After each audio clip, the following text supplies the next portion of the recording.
Welcome to our online class. চতুর্থ শ্রেণীর শিক্ষার্থীদের তোমাদের অনলাইন ক্লাসে স্বাগতম জানাচ্ছি। আজকে তোমাদের বিজ্ঞান বিষয়ে নিয়ে আলোচনা করব। দেখো, বিজ্ঞান বিষয় আজকে অধ্যায় 2 নিয়ে আলোচনা করবো। তোমরা সবাই রিডিংটা ভালোভাবে পড়বে, তাই না? এই জন্য সবাই বইটা খুলে নাও। অধ্যায় 2, উদ্ভিদ ও প্রাণী। রিডিংটা থেকে কিন্তু আমরা ভালোভাবে যদি পড়তে পারি তাহলে কি হবে, তোমার প্রশ্ন উত্তর শূন্যস্থান যেগুলো অনুশীলনীতে দেওয়া আছে সেগুলো তোমাদের শেখা হয়ে যাবে। সাথে সাথে বেশ কিছু অতিরিক্ত প্রশ্ন উত্তর শূন্যস্থান করে দিয়েছি বাম ডান, সেগুলো কি তোমাদের হয়ে যাবে। এই জন্য তোমাদের কি করতে হবে, আগে কেয়ারফুলি রিডিংটা ভালো করে পড়তে হবে। ঠিক আছে, চলো আমরা এবার দ্বিতীয় অধ্যায়ের উদ্ভিদ ও প্রাণী এই রিডিংটাকে ভালোভাবে শিখি।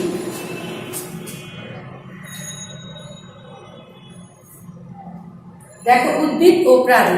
আচ্ছা, আমরা তো জানি উদ্ভিদ ও প্রাণী উভয় কি জীব, তাই না? উদ্ভিদ ও প্রাণী কি জীব, উভয়ই জীব। দেখো, জীব কি করে আমরা জানি, চলাফেরা করতে পারে, খাদ্য গ্রহণ করতে পারে, তাই না? অনুভূতি শক্তি আছে। কিন্তু উদ্ভিদ যে চলাফেরা করতে পারে তারপরে কিন্তু উদ্ভিদ জীব, উদ্ভিদ কিন্তু জড় না। এর আগে কি আমরা জেনেছি জীব আর জড়ের মধ্যে পার্থক্য আমরা আগেই শিখে ফেলেছি, তাই না? কিন্তু উদ্ভিদ ও প্রাণী উভয়ই জীব, কিন্তু এদের মধ্যে কিন্তু পার্থক্য আছে, তাই না? যেমন উদ্ভিদ চলাফেরা করতে পারে না, প্রাণী চলাফেরা করতে পারে, তাই না? এই পার্থক্যগুলো আজকে আমরা লক্ষ্য করবো। দেখো কি কি পার্থক্য আছে, প্রশ্ন ছকের মধ্যে কি দেওয়া আছে যে কিভাবে শক্তি পায়। ওরা কি করে, সূর্যের আলো থেকে শক্তি নেয়, তাই না? আর আমরা খাদ্য খেয়ে তারপরে শক্তি নেই। ওরা সূর্যের সালোক সংশ্লেষণের মাধ্যমে খাদ্য তৈরি করতে পারে, আর আমরা প্রাণী কি অন্যের উপর নির্ভরশীল হই, তাই না, খাদ্য ক্ষেত্রে।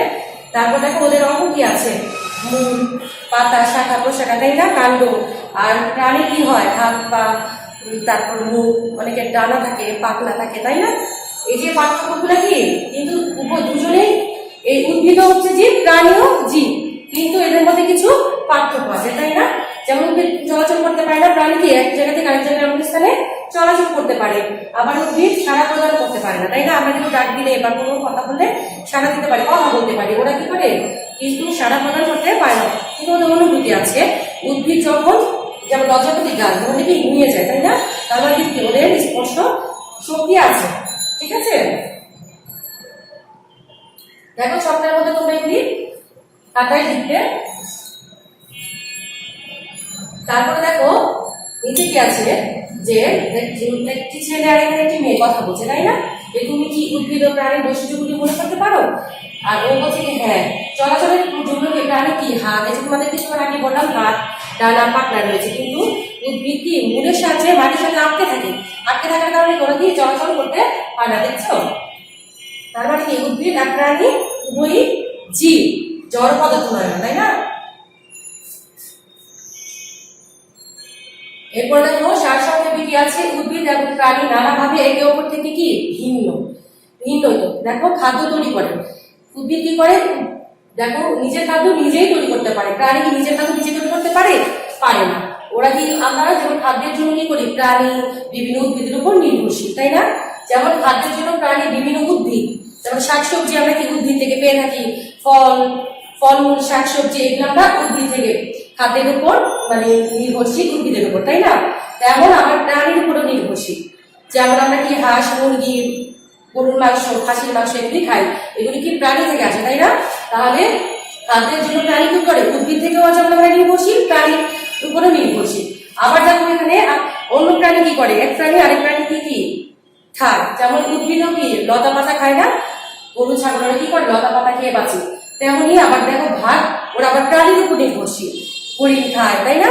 তার মানে দেখা যাচ্ছে খাদ্যের জন্য প্রাণী, বিভিন্ন প্রাণী কি করে, উদ্ভিদ আবার অন্যান্য প্রাণীর উপর কি নির্ভরশীল হয়ে থাকে, তাই না? দেহের বিভিন্ন অঙ্গ বা অংশ, উদ্ভিদের দেহে বিভিন্ন অংশ থাকে, যেমন কি কাণ্ড, মূল, পাতা। কিছুক্ষণ আগে তো আমরা শিখলাম যে মূলের সাহায্যে ওরা কি করে, মাটি আটকে রাখে, তাই না? তেমন কি কাণ্ড কি প্রসারিত হয়ে পাতা গজায়, তাই না? উদ্ভিদের একইভাবে প্রাণীর কি হয়, প্রাণীর হাত, পা, তারপর ডানা আছে, পাখনা আছে। কিছু প্রাণীর দেহে পশম বা লোম থাকে, আবার কিছু প্রাণীর দেহে কি রয়েছে, আইস বা পালক, যেমন আমাদের কি মাছের আইস থাকে, তাই না? তেমন অধিকাংশ প্রাণীর চোখ, নাক, কান, মুখ রয়েছে। এগুলো তাদের বেঁচে থাকতে কি করে, সাহায্য করে। যেমন আমাদের হাত, পা, চোখ, কান এগুলি কি আমাদের বেঁচে থাকতে, আমাদের কাজ করতে কি সহযোগিতা করে, তাই না? এরপর দেখো চলো, উদ্ভিদ সাধারণত এক স্থানে মূলের সাহায্যে মাটি আঁকড়ে থাকে, এক জায়গা থেকে অন্য জায়গায় কি চলাচল করতে পারে না। আর বেশিরভাগ প্রাণী হাত পা ডানা পাখনা ব্যবহার করে কি নিজেরাই চলাফেরা করতে পারে। দেখো যে প্রাণী ছবিতে দেখতে পাচ্ছ যে ওটা কি চলাফেরা করতে পারছে, কিন্তু উদ্ভিদ মূলের সাহায্যে মাটি আটকে থাকে, এটাই পার্থক্য। দেখেছো প্রাণী আর উদ্ভিদ দুইটাই কি জীব থাকা সত্ত্বেও ও চলাফেরা করতে পারছে, মানে প্রাণী চলাফেরা করতে পারছে, কিন্তু আমরা উদ্ভিদ চলাফেরা করতে পারছে না দেখতে পাচ্ছি, তাই না? কিন্তু উভয়ই জীব। তারপর দেখো এখানে কি দেখাচ্ছে যে বিদ্যালয়ের আশেপাশে বিভিন্ন উদ্ভিদ খুঁজে বের করে এবং চকটিতে উদ্ভিদের নাম এবং কোথায় দেখেছে তা লিখি। তোমরা তো স্কুলে যখন থাকবে তখন তো দেখতে আমাদের স্কুলে কি গাছ গাছ আছে, তাই না? কি মাঠের চারপাশে গাছ আছে, নারকেল গাছ আছে, আম গাছ আছে, তারপরে বড়ি গাছ আছে। এছাড়াও কি আমাদের গাছের ছাদে কি অনেক গাছ লাগানো আছে শিক্ষার্থীরা, তাই না? সেই গাছগুলি কি নাম সহ কোথায় দেখেছো তোমরা, সেই নামগুলি রেখে একটা তালিকা তৈরি করবে নিজেরা, ঠিক আছে?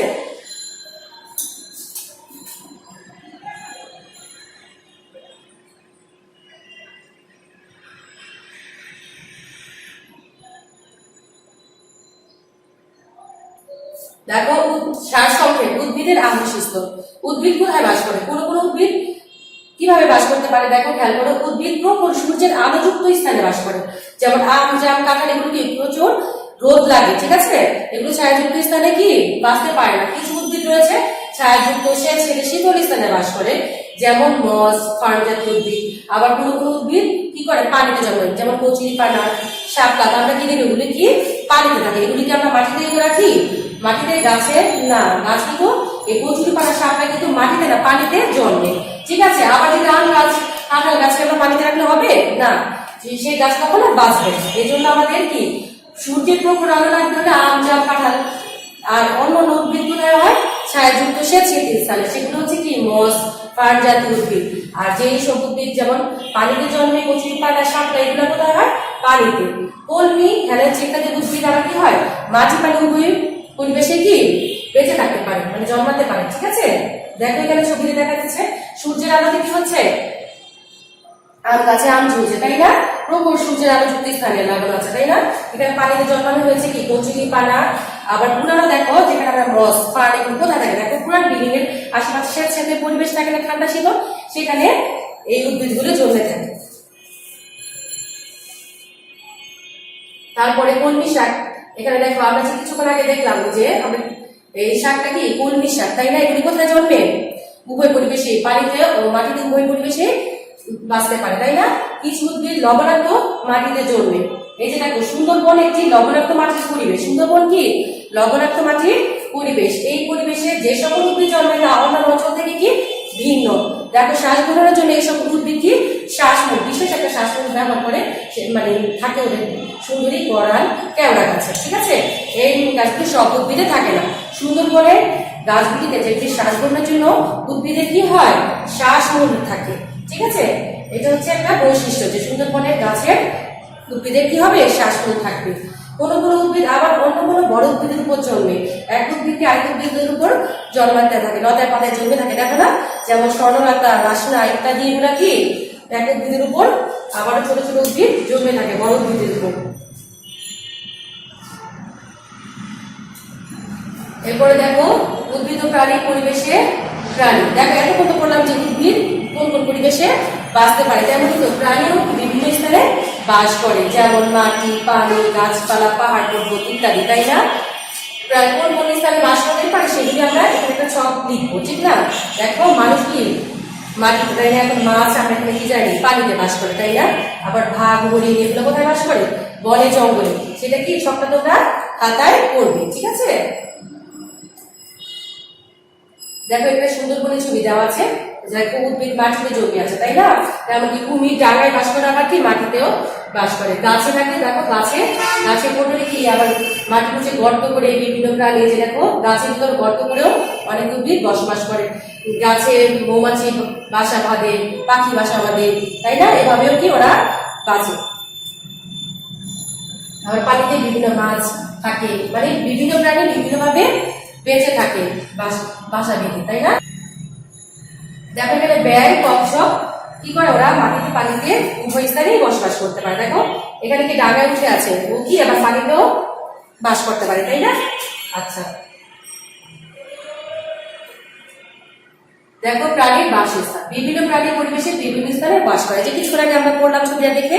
দেখো চলো আমরা দেখি, কোনো কোনো প্রাণী মাটিতে গর্ত করে বাস করে। হ্যাঁ, যেমন বললাম কিছুক্ষণ আগে ইঁদুর, খরগোশ, অজগর এগুলি কি করে মাটিতে গর্ত করে বাস করে। ছবিটাতে দেখলাম না যে গাছের মধ্যে গর্ত করা ছিল, এখানে ওরা বাস করে। এছাড়া ঘুরতে পোকা, পিঁপড়ে, কেঁচো ইত্যাদি প্রাণীও মাটির নিচে কি করে বাসা তৈরি করে থাকে।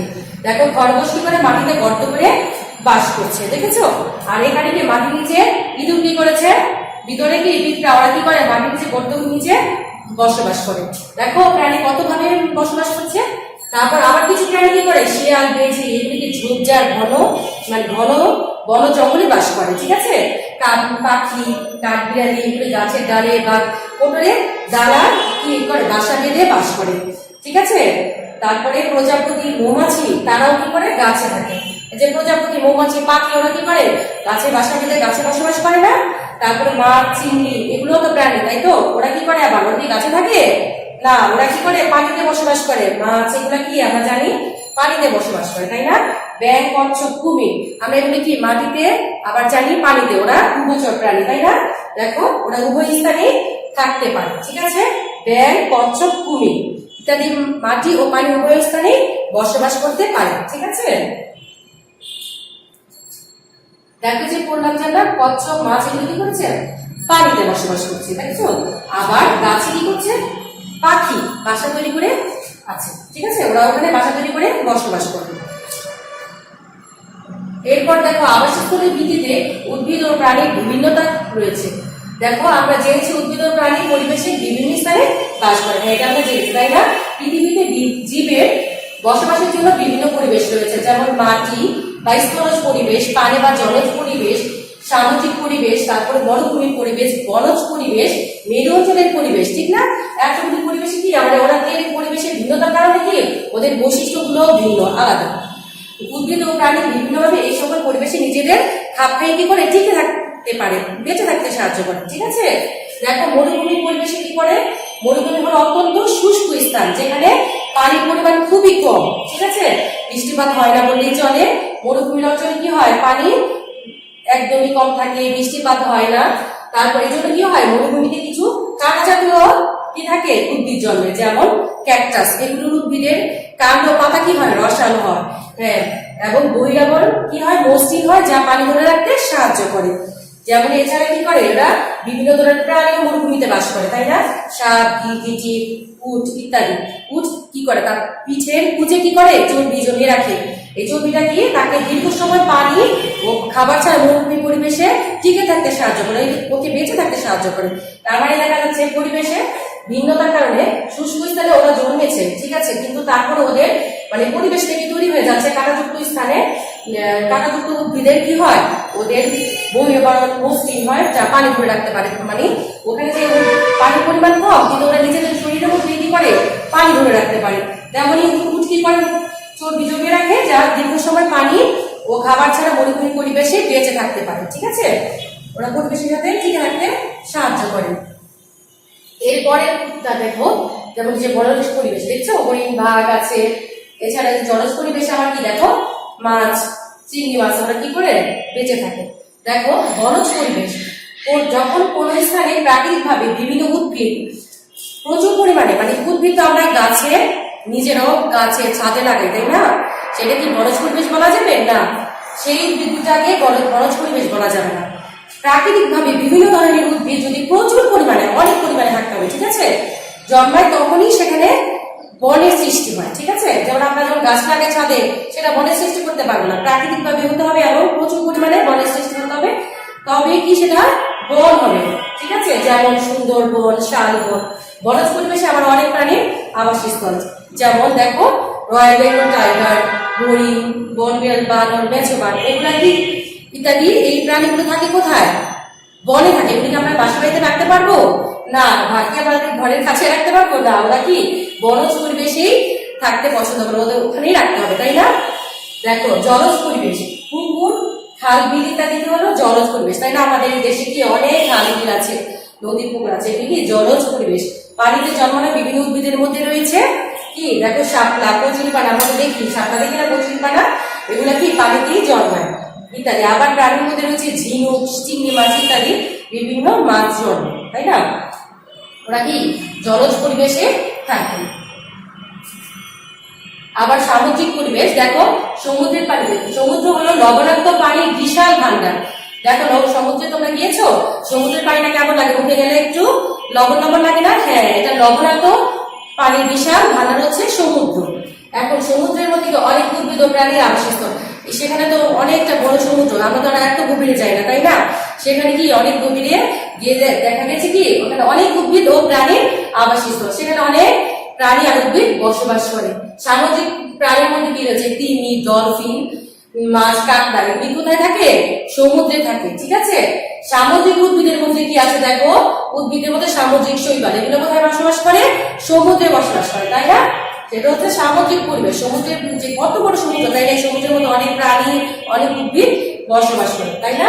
মেরু অঞ্চলের পরিবেশ পৃথিবীর উত্তর ও দক্ষিণে সবচেয়ে ঠান্ডা ও বরফ আচ্ছাদিত স্থানে হচ্ছে মেরু অঞ্চল। মেরু অঞ্চলে কিছু ঘাস ও পাইন জাতীয় উদ্ভিদ জন্মে দেখা যায়, ঠিক আছে? এছাড়া মেরু ভালুক আছে, সিল, পেঙ্গুইন, এই উদ্ভিদ এই প্রাণীগুলি কি মেরু অঞ্চলে বসবাস করে। তাহলে আমরা দেখতে পাচ্ছি মেরু অঞ্চলের উদ্ভিদ কি দেখো, ঘাস ও পাইন জাতীয় উদ্ভিদ হচ্ছে মেরু অঞ্চলের উদ্ভিদ, আর প্রাণী হচ্ছে মেরু ভালুক, সিল, পেঙ্গুইন হচ্ছে মেরু অঞ্চলের প্রাণী, ঠিক আছে? ওদের ঠান্ডা থেকে বাঁচার জন্য এই সকল প্রাণী কি চামড়া অত্যন্ত পুরো, মানে পশমে অনেক ঢাকা থাকে, যাতে ওরা ঠান্ডাটা সহ্য করতে পারে। প্রকৃতি থেকে ওদের ওইভাবে সৃষ্টি করা যে ওরা ঠান্ডা থেকে বাঁচার জন্য চামড়াটা অনেক ভারী হয়, পুরো হয়, ঠিক আছে? এবং পশম দিয়ে ঢাকা থাকে, যাতে ওদের শরীরে শীতটা না লাগে, ঠিক আছে? ওভাবে ওরা বাঁচতে পারে। এরপরে দেখো আমরা যে কিছুক্ষণ আগে বললাম যে মরুভূমি পরিবেশ, বনজ পরিবেশ, জলজ পরিবেশ, সামুদ্রিক পরিবেশ, তাই না? মেরু অঞ্চলের পরিবেশ, সেখানে কিন্তু আমরা উদ্ভিদ আর প্রাণীর নাম কি দেখেছি, তাই না? সেগুলো তোমরা এই সপ্তাহে তৈরি করবে বইতে, ঠিক আছে? জীবের উপর পরিবেশের প্রভাব দেখো, পরিবেশের উদ্ভিদ ও প্রাণীর উপর পরিবেশের ইতিবাচক প্রভাব আছে, তেমনকি নেতিবাচক প্রভাব আছে। ইতিবাচক প্রভাবটা বলতে কি বুঝি? যেটা পরিবেশের জন্য, আমাদের প্রকৃতির জন্য ভালো বা প্রাণী উদ্ভিদের জন্য ভালো, সেটাকে বলা হচ্ছে ইতিবাচক প্রভাব। আর যেটা পরিবেশের জন্য, মানুষের জন্য, তারপর জীবের উদ্ভিদের জন্য ক্ষতিকর, সেটাকে আমরা কি বলবো? নেতিবাচক প্রভাব। তাহলে বুঝতে পেরেছি ইতিবাচক প্রভাব আর নেতিবাচক প্রভাবটা বলতে কি বুঝাচ্ছে? এবার চলো আমরা ইতিবাচক প্রভাবটা কি সেটা দেখি। পরিবেশে বিভিন্ন ধরনের উদ্ভিদ এবং প্রাণী বাস করে। টিকে থাকার জন্য আমরা উদ্ভিদ এবং প্রাণী পরিবেশ থেকে কি করে? খাবার, পানি কি করে? এবং আশ্রয় পেয়ে থাকে, তাই না? যেমন আমরা যে বেঁচে আছি, এখান থেকে আমরা পরিবেশ থেকে কি করি? খাবার, পানি, আশ্রয় পেয়ে থাকি না? তেমনই কি আবার নেতিবাচক প্রভাব আছে। যেমন কি হয়, যখন ঝড়, বন্যা, খরার সময় কি প্রাকৃতিক কারণে পরিবেশের পরিবর্তন হচ্ছে না? যখন বনের মধ্যে ঝড় বন্যা হয়, তখন কি গাছ ভেঙে যায়, সমুদ্রে ঢেউ হয়ে ঝড় হয়, তাই না? সেই জন্য কি এটাই হচ্ছে পরিবেশের নেতিবাচক প্রভাব, ঠিক আছে? মানুষের বিভিন্ন কার্যকলাপের জন্য পরিবেশের ব্যাপক পরিবর্তন হয়। কেননা আমরা যেমন কলকারখানা তৈরি করার সময় কি অনেক বর্জ্য পদার্থ যেগুলি কি করে নদীতে, পরিবেশে মিশিয়ে আমাদের পরিবেশটাকে নষ্ট করে ফেলছি, তাই না? এই কারণে কি পরিবেশের, মানুষের বিভিন্ন কার্যকলাপের জন্য পরিবেশের পরিবর্তন হয়, তাই না? পরিবেশের পরিবর্তনের ফলে উদ্ভিদ এবং প্রাণী আবাসস্থল কি ধ্বংস হচ্ছে। এর ফলে উদ্ভিদ ও প্রাণী বিপন্ন, যেগুলো হচ্ছে বিপন্ন, বিলুপ্ত হয়ে যায়, যেগুলো শেষ হয়ে গেছে। আর বিপন্ন হচ্ছে আছে, বিপন্ন অবস্থায় আছে, এখনো বিলুপ্ত হয়ে যায়নি, কিন্তু বিলুপ্ত হওয়ার পথে, সেই সব প্রাণীগুলো বোঝানো হচ্ছে বিপন্ন, ঠিক আছে? যেমন ডোডো পাখি আর প্লাস্টিকের নিয়ম ভাগ পৃথিবী থেকে বিলুপ্ত হয়ে গেছে, মানে এই যে ডোডো পাখি আর প্লাস্টিকের ভাগ কি আমাদের পৃথিবী থেকে একদমই বিলুপ্ত হয়ে গেছে। আর বাংলাদেশ থেকে লাল সিংহ, জাভা গন্ডার কি হয়েছে? ও রাজশকুন বিলুপ্ত হয়েছে, ঠিক আছে?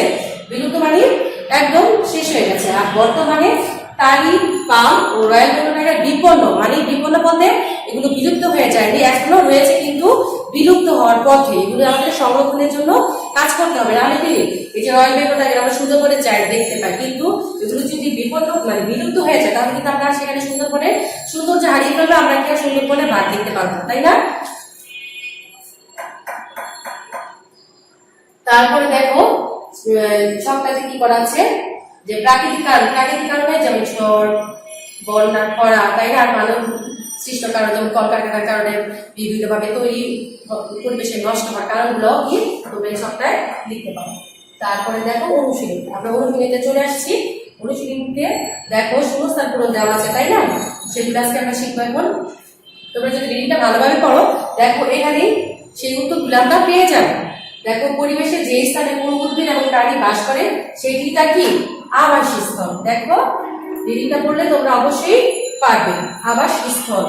তারপরে দেখো 2 নম্বর, উদ্ভিদ এবং প্রাণী গ্যাস বিভিন্ন স্থানে বাস করে, ঠিক আছে। দেখো কি হবে, পরিবেশের বিভিন্ন স্থানে, পরিবেশের বিভিন্ন পরিবেশে বাস করে না, সামুদ্রিক কতগুলো পরিবেশ কিন্তু আমরা দেখলাম, তাই না, এগুলি কি জলজ বিভিন্ন পরিবেশে কি করে ওরা বাস করে। তারপরে দেখো উদ্ভিদ প্রাণী পরিবেশের বিভিন্ন স্থানে বাস করে। 3 নাম্বার দেখো, ঘনভাবে জন্মানো বিভিন্ন ধরনের উদ্ভিদ সম্বলিত প্রাকৃতিক স্থানই হলো কি বন। কিছুক্ষণ আগে আমরা রিডিং থেকে পড়েছি না।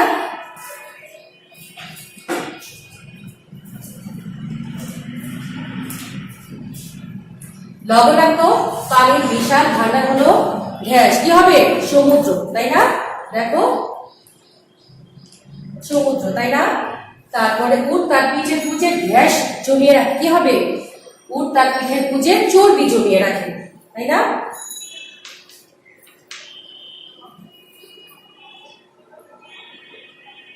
এবার আমরা সংক্ষিপ্ত প্রশ্ন উত্তর পড়বো অনুশীলনী। দেখো উদ্ভিদ ও প্রাণী 3টি পার্থক্য লিখো। উদ্ভিদ ও প্রাণীর পার্থক্য 3টি আমরা কোথায় পড়েছি, রিডিং থেকে পড়ে নিয়েছি, তাই না।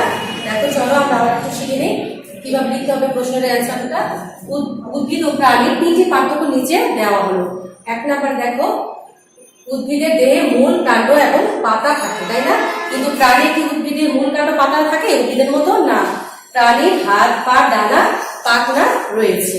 উদ্ভিদ নিজের খাদ্য নিজে তৈরি করতে পারে, তাই না, আর প্রাণী নিজের খাদ্য নিজে তৈরি করতে পারে না। দেখো উদ্ভিদ বায়ু থেকে কার্বন ডাই অক্সাইড গ্রহণ করে এবং অক্সিজেন ত্যাগ করে, আর প্রাণী বায়ু থেকে অক্সিজেন গ্রহণ করে আর পরিবেশে কি করে কার্বন ডাই অক্সাইড ত্যাগ করে। তারপর দেখো 2 নাম্বার,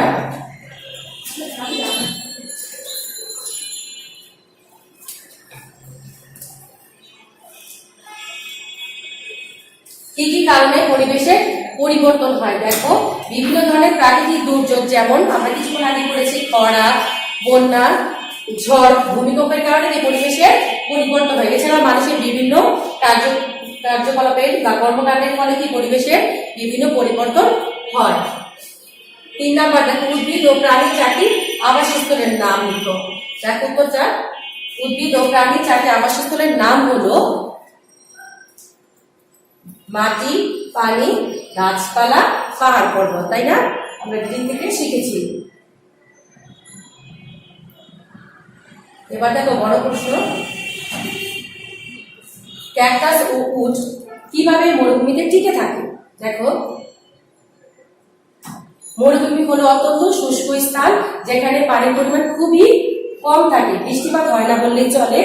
ক্যাকটাস উদ্ভিদের কাণ্ড ও পাতা কি হয় রসালো হয় এবং বহিরাবরণ মসৃণ হয়, যা পানি ধরে রাখতে সাহায্য করে। এছাড়া বিভিন্ন ধরনের প্রাণী যেমন উট মরুভূমিতে বাস করে। উট তার চর্বি জমিয়ে রাখে, তা না, পিঠের পুঁজে কি করে চর্বি জমিয়ে রাখে। এই চর্বি তাকে দীর্ঘ সময় কি পানি ও খাবার ছাড়া মরুভূমি পরিবেশে বেঁচে থাকতে সাহায্য করে। দেখো এর আগে আমরা বলেছিলাম যে ক্যাকটাস এগুলি ওরা কি করে কাণ্ড আর পাতা রসালো হওয়ার কারণে এই যে মরুভূমি যে শুষ্ক তারপরে ওরা বেঁচে থাকতে পারে। তেমনি প্রাণীও কি করে ওদের এই যে চর্বি জমিয়ে রাখে, সেই চর্বিটা আবার কি করে পানি আর খাবার ছাড়া মরুভূমি পরিবেশে বেঁচে থাকতে সাহায্য করে। 2 নাম্বারটা দেখো, উদ্ভিদ ও প্রাণী কিভাবে বিলুপ্ত হয়। দেখো ঝড়, বন্যা এবং খরার মতো প্রাকৃতিক কারণে পরিবেশের পরিবর্তন হচ্ছে। মানুষের বিভিন্ন কার্যকলাপের জন্য পরিবেশের ব্যাপক পরিবর্তন হচ্ছে। পরিবেশের পরিবর্তনের ফলে উদ্ভিদ ও প্রাণীর আবাসস্থল কি হয়ে যাচ্ছে, ধ্বংস হয়ে যাচ্ছে। যেমন যখন ঝড়, বন্যা, খরা হয়, যখন ঝড়ের সময় কি হয়, বন্যার সময় কি অনেক ঘরবাড়ি চলে যায় মানুষের, তাই না, আবার পশু পাখি যারা কি পানির স্রোতে কি ভেসে যায়, তখন ওদের আবাসস্থল বাড়িঘর কি ভেসে যায়। এজন্য কি আবাসস্থল ধ্বংস হয়ে যাচ্ছে না? এর ফলে উদ্ভিদ ও প্রাণী বিপন্ন ও বিলুপ্ত হচ্ছে। যেমন ডোডো পাখি এবং তাসমানিয়ান বাঘ পৃথিবী থেকে বিলুপ্ত হয়েছে। বাংলাদেশ থেকেও কি লাল শির ও জামাগন্ডার এবং রাজশকুন কি হয়েছে, বিলুপ্ত হয়েছে। বর্তমানে কালিপাক ও রয়্যাল বেঙ্গল টাইগার কি বিপন্ন। রয়্যাল বেঙ্গল টাইগার এখনো বিলুপ্ত হয়নি। বিপন্ন বলতে বোঝাচ্ছে যখন তুমি জিনিসটা যখন শেষ হয়ে যায়, যে প্রাণীগুলো একদমই দেখা যায় না তখন বিলুপ্ত হয়ে যায়। বিপন্ন হচ্ছে মানে বিলুপ্ত হওয়ার পথে, বিপন্ন এখনো বিপন্নে আছে। ওদের যদি সংরক্ষণ করে ঠিক মতো রাখা না হয় তাহলে কি এগুলো কি একসময় বিলুপ্ত হয়ে যাবে। ঠিক আছে। পেঙ্গুইন কোন অঞ্চলের প্রাণী? এই অঞ্চলের বৈশিষ্ট্যগুলো কি দেখো। পেঙ্গুইন কোন অঞ্চলের প্রাণী? মেরু অঞ্চলের প্রাণী। যেদিন থেকে আমরা দেখেছিলাম, দেখো এই বৈশিষ্ট্যগুলো কি কি খেয়াল করো। মেরু অঞ্চলের বৈশিষ্ট্যগুলো হলো, 1 নাম্বার খেয়াল করো, পৃথিবীর উত্তর ও দক্ষিণে এই অঞ্চল অবস্থিত। তারপরে দেখো মেরু অঞ্চলে কি হয়, অনেক ঠান্ডা, তাই না, বরফ আচ্ছাদিত, আবহাওয়া খুবই ঠান্ডা ও বরফে আচ্ছাদিত। দেখো মেরু অঞ্চলের বৈশিষ্ট্য। এরপরে 3 নাম্বার, মেরু অঞ্চলে কিছু ঘাস ও পাই জাতীয় উদ্ভিদ দেখা যায়। 4 নাম্বারে দেখো, এছাড়া মেরু ভালুক, সিল, পেঙ্গুইন ইত্যাদি প্রাণী কি মেরু অঞ্চলে বাস করে। 5 নাম্বার, ঠান্ডা থেকে বাঁচার জন্য এই সকল প্রাণীর চামড়া কি অত্যন্ত পুরু হয় এবং পশমে ঢাকা থাকে। মানে ঠান্ডা থেকে বাঁচার জন্য কি হয়, এইসব উদ্ভিদের এইসব প্রাণী কি চামড়া অত্যন্ত পুরু হয়, ভারী হয় এবং পশমে ঢাকা থাকে, যাতে ওরা শীতটা সহ্য করে এই অঞ্চলে বেঁচে থাকতে পারে।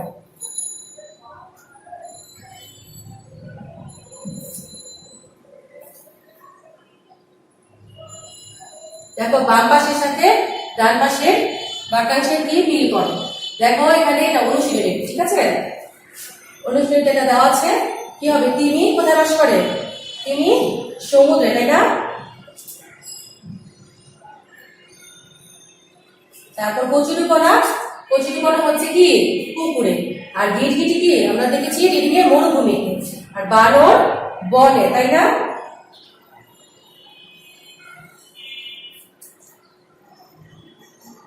অতিরিক্ত শূন্যস্থান পূরণ কিছু করেছে তোমাদের জন্য। দেখো উদ্ভিদ ও প্রাণী উভয়ই কি হবে, জীব, তাই না। উদ্ভিদ ঢের সাহায্যে মাটি আটকে থাকে, কি হবে, উদ্ভিদ মূলের সাহায্যে মাটি আটকে থাকে। 3 নাম্বার দেখো, ঢের হলো একটি লবণাক্ত মাটির পরিবেশ, কি সুন্দরবন, তাই না। সুন্দরবন হলো একটি লবণাক্ত মাটির পরিবেশ। 4 নাম্বার দেখো, ডোডো পাখি পৃথিবী থেকে কি হয়েছে, বিলুপ্ত হয়েছে, তাই না।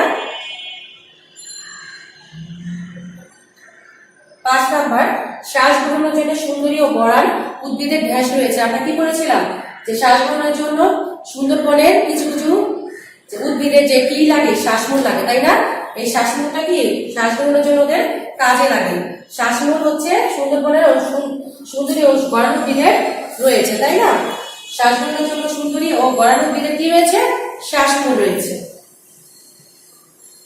দেখো মস ও ফার্ন জাতীয় উদ্ভিদের 2টি বৈশিষ্ট্য লিখো। মস ও ফার্ন জাতীয় উদ্ভিদ কি 2টি বৈশিষ্ট্য। 1 নম্বর হচ্ছে ওরা ছায়াযুক্ত স্থানে থাকে। আর 2 নম্বর হচ্ছে মস ও ফার্ন জাতীয় উদ্ভিদ স্বেচ্ছাতে শীতল স্থানে জন্মে। দেখেছো, মস আর ফার্ন কি ছায়াযুক্ত স্থানে জন্মে, আরেকটা হচ্ছে উদ্ভিদ স্বেচ্ছাতে শীতল স্থানে জন্মে। এবার দেখো মরুভূমি উদ্ভিদের 2টি বৈশিষ্ট্য। মরুভূমি উদ্ভিদের 2টি বৈশিষ্ট্য। 1 নাম্বার, মরুভূমির ক্যাকটাস উদ্ভিদের কি কাণ্ড ও পাতা কি হয়, রসালো হয়। কাণ্ড ও পাতা রসালো হয়। আবার হচ্ছে ক্যাকটাস উদ্ভিদের বহিরাবরণ মসৃণ হয়, যা পানি ধরে রাখতে সাহায্য করে। জলের স্তরে উভয় স্তরে বাস করে এমন একটি প্রাণীর নাম বলে উভচর প্রাণী, তাই না।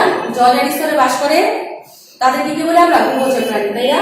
দেখো জলের স্তরে বাস করে এমন একটি প্রাণী হচ্ছে কি কুমির ও ব্যাঙ। শ্বাসমূলযুক্ত উদ্ভিদ কি ধরনের পরিবেশে জন্মায়? এ জাতীয় উদ্ভিদের 3টি নাম দেখো। দেখো শ্বাসমূলযুক্ত উদ্ভিদ কি ধরনের পরিবেশে জন্মায়, লবণাক্ত মাটির পরিবেশ, তাই না। হ্যাঁ, শ্বাসমূলযুক্ত উদ্ভিদ লবণাক্ত মাটির পরিবেশে জন্মায়। আর এ জাতীয় উদ্ভিদের তিনটি নাম হলো সুন্দরী, গড়াল ও কেওড়া।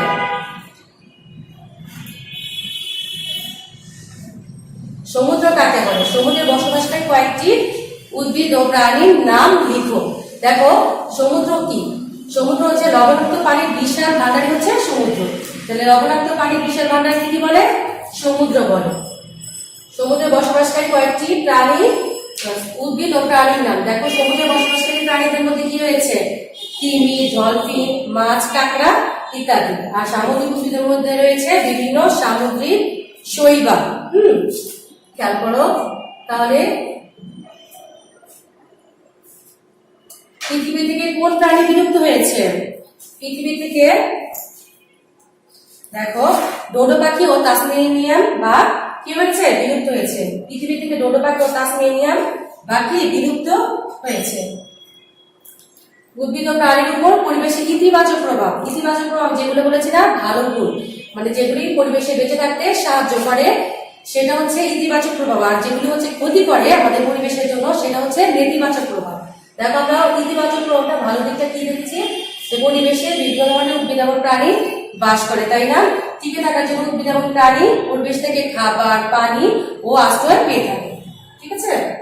আচ্ছা, এখন আমরা দেখবো অতিরিক্ত বাক্যাংশ, বাম ডান। ঠিক আছে, বাম পাশের বাক্যাংশের সাথে ডান পাশের বাক্যাংশ মিল করো। দেখো এখন আমরা অনুশীলনী একটা দেখেছি না, এখন দেখো এভাবে যদি থাকে যে পাশের পাশে আর এখানে কিছুটা এক্সট্রা দেওয়া থাকবে দুইটা, এখান থেকে তোমার এই পাশের বাম ডান থেকে পাশের বাম ডান, মানে বাম পাশ আর ডান পাশ মিল করতে হবে। ঠিক আছে? দেখো খাদ্যের জন্য প্রাণী নির্ভরশীল কি হবে? দেখো এখান থেকে অ্যালেঞ্চা কলমি, মরুভূমির উদ্ভিদ, সিল পেঙ্গুইন, বিভিন্ন উদ্ভিদ ও প্রাণীর উপর কোনটা হবে? দেখো খাদ্যের জন্য প্রাণী নির্ভর উদ্ভিদ ও প্রাণীর উপর, তাই না? তারপর দেখো উদ্ভিদ দেহের অংশ কোনটি বলো? দেখো সরলতা, লালচি, চাপা গন্ডার, মূল, কাণ্ড, পাতা কোনটা হবে? হ্যাঁ, মূল, কাণ্ড, পাতা। তারপর দেখো ক্যাকটাস, আমরা ক্যাকটাস কি করেছি? ক্যাকটাস হচ্ছে মরুভূমির উদ্ভিদ। হ্যাঁ, তারপর বাংলাদেশ থেকে বিলুপ্ত হয়েছে কি? লালচি ও জাবা গন্ডার। ঠিক আছে? তারপর মেরু অঞ্চলে বাস করে, মেরু অঞ্চলে বাস করে কি? Seal penguin.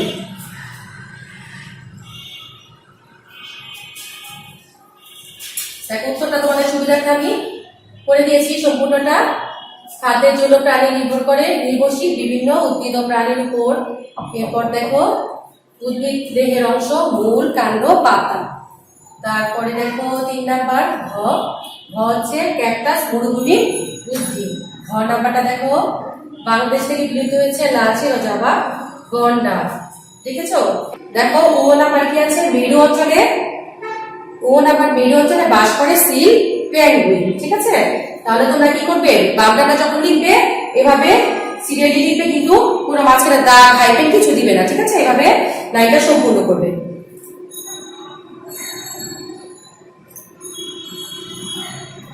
আচ্ছা, আজকে যে আমরা করলাম উদ্ভিদ ও প্রাণী রিডিংটা তো অবশ্যই ভালোভাবে করবে। দেখতেই পাচ্ছ প্রশ্ন উত্তরগুলো কি রিডিং থেকেই করা হয়েছে। অনুশীলনের প্রশ্ন উত্তর শূন্যস্থান যেগুলো দেওয়া আছে বাম ডান, সেগুলোও কি তোমাদের রিডিং থেকেই আসছে। আবার আমি যে অতিরিক্ত প্রশ্ন উত্তর শূন্যস্থান দিলাম বাম ডান, এগুলো কি রিডিং থেকেই করা হয়েছে। তার মানে তোমরা যদি ভালো কেয়ারফুলি যদি ভালোভাবে রিডিংটা শিখো, ভালোভাবে পড়ো, তাহলে তোমরা এই উত্তরগুলি দিতে পারবে, তাই না? তারপরে উত্তর লেখার সময় অবশ্যই যখন তোমরা লিখবে 2 নাম্বার বা 5 নাম্বারের জন্য বড় প্রশ্নের জন্য যখন দেওয়া হবে তখন তুমি বড় করে লিখবে। আর যখন 2 নাম্বারের জন্য দেওয়া হয় তখন তুমি 2টা বৈশিষ্ট্য, যেমন 5টা বৈশিষ্ট্য শিখিয়েছি, ঠিক না? মেরু অঞ্চলে বা মরুভূমির অঞ্চলে উদ্ভিদের যখন 5টি করে উদাহরণ দেওয়া হয়, মানে বৈশিষ্ট্য চাই, সেই 5টার বৈশিষ্ট্য তখন লিখতে হয় না, 2টা করে লিখতে হয়, তাই না? আবার যখন 5 নাম্বারের জন্য 4 নাম্বারের জন্য বড় করে চাই, তখন কি করা হয়? বড় করে সম্পূর্ণটাই লিখতে হয়। তোমাদের যখন লিখতে হবে প্রশ্ন উত্তর, তখন তুমি আগে মার্ক দেখবে যে কয় নাম্বারের জন্য প্রশ্নটা করা হয়েছে, সেই অনুযায়ী উত্তরগুলি লিখবে। ছোট করে নাম্বার থাকলে, অল্প করে নাম্বার থাকলে ছোট করে লিখবে, আর যখন বড় নাম্বার বেশি দেওয়া হয় তখন সেটা বড় করে গুছিয়ে লিখবে। ঠিক আছে? এখন যদি তুমি বড় প্রশ্ন, ছোট প্রশ্ন যদি 5 নম্বরের প্রশ্নটা বড় করে লিখে রাখো, তাহলে কি হবে? তোমার পরীক্ষার সময় টাইমটা চলে যাবে, তখন তুমি পরবর্তীতে অন্য কোনো অ্যান্সার দিতে গেলে হয়তো দেখা যাবে বাদ পড়ে যাবে। তোমার তো 2 এর নাম্বারের জন্য কি 2 দেওয়া হবে, এর বেশি তো দরকার নেই, তাই না? তখন তুমি বুঝে সেভাবে অ্যান্সারটা দিবে। আর বড় প্রশ্নের সময় তখন বড়টা সম্পূর্ণটাই লিখবে, ঠিক আছে? তো লেখার সময় তোমরা সুন্দর করে গুছিয়ে লিখবে, আর পড়ার সময় তোমরা আগে অবশ্যই রিডিংটা ভালোভাবে পড়বে। আজকের টপিক ছিল উদ্ভিদ ও প্রাণী। এই অধ্যায় রিডিং, প্রশ্নোত্তর, শূন্যস্থান, বাম ডান যাই দেওয়া হলো না কেন সুন্দর করে নোট ডাউন করে সুন্দর করে বাসায় শিখে ফেলবে। ভালো থাকবে শিক্ষার্থীরা, আশা করি তোমরা ক্লাসটি ভালোভাবে বুঝতে পেরেছো। ভালো থেকো, আল্লাহ হাফেজ।